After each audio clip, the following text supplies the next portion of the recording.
গীতাতে ভগবান অর্জুনকে বলছেন, উত্তিষ্ঠ তিষ্ঠ জাগ্রত, জাগো জাগো, তোমাকে জাগতে হবে। তুমি মায়া নিদ্রায় ঘুমিয়ে আছো, এই জড় জগৎ, এই মিথ্যার সংসারকে তুমি আপন মনে করেছো। আর এই আপন যাকে মনে করেছো সে তোমার আদৌ আপন নয়, এ হচ্ছে দুঃখের পাহাড়।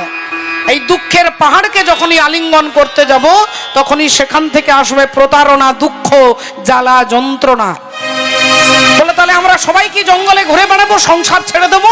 বললেন না, সংসার জঙ্গলে গিয়েও আপনি ভগবানকে পাবেন কোনো গ্যারেন্টি নেই। আপনার ভেতর থেকে সংসারটাকে সরাতে হবে বাবা। আপনি সংসারে থাকবেন কিন্তু আপনার ভেতরে সংসার থাকবে না, আপনার ভেতরে থাকবে পরমাত্মা ভগবানের ইচ্ছা। তিন প্রকার ভক্ত। এক ভক্ত দুঃখকে কি মনে করেন, আমি যেমন কর্ম করেছি ফল তেমন পাচ্ছি, একে কর্মমার্গী বলে।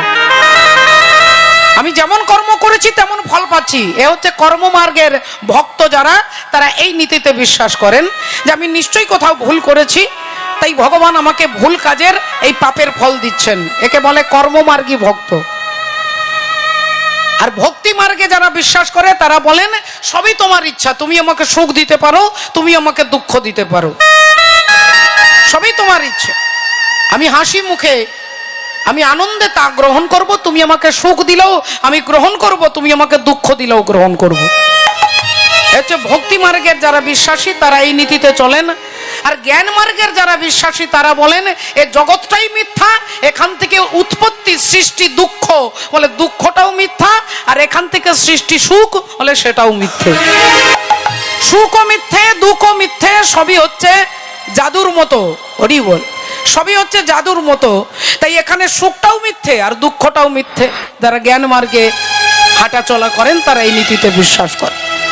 আমরা দুটো মার্গ ছেড়ে দিলাম, কর্ম মার্গ ছেড়ে দিলাম, আমরা জ্ঞান মার্গ ছেড়ে দিয়ে আমরা ভক্তি মার্গে বিশ্বাসী।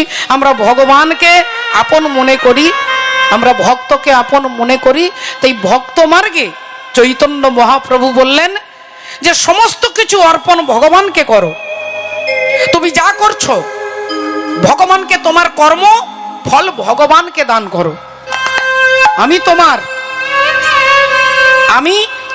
আমার মধ্যে বদগুণও থাকতে পারে, আমার মধ্যে ভালো গুণও থাকতে পারে, কিন্তু আমি খারাপ হতে পারি, ভালোও হতে পারি। আমি যেই হই না কেন আমি তোমার।